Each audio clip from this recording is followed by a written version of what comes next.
Buy low, sell high. Conventional wisdom says the only way to trade is to go long.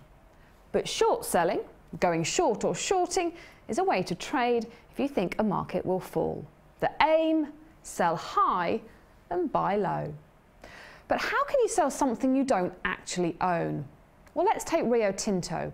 Imagine it's trading at £34 per share.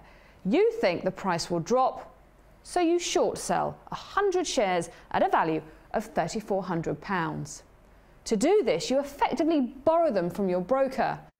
If the share price does fall to, say, £32, you can buy back all 100 shares for £3,200 and return them to your broker.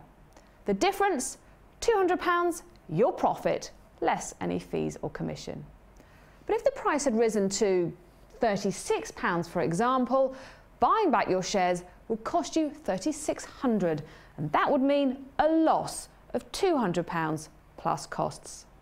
Remember, you always need to buy the shares back at some point as they still belong to your lender.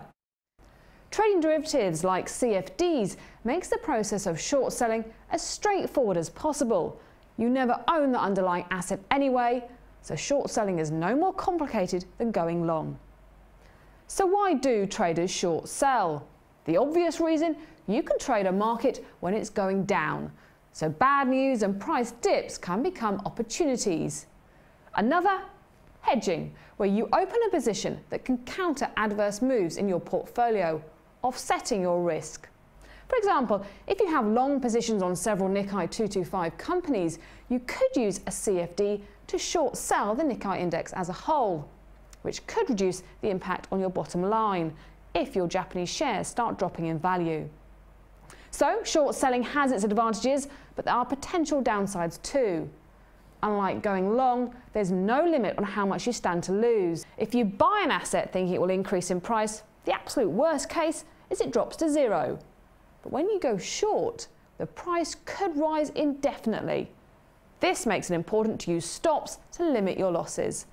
So the risks are there, but if you approach with care, the opportunities provided by short selling really can add another dimension to your trading.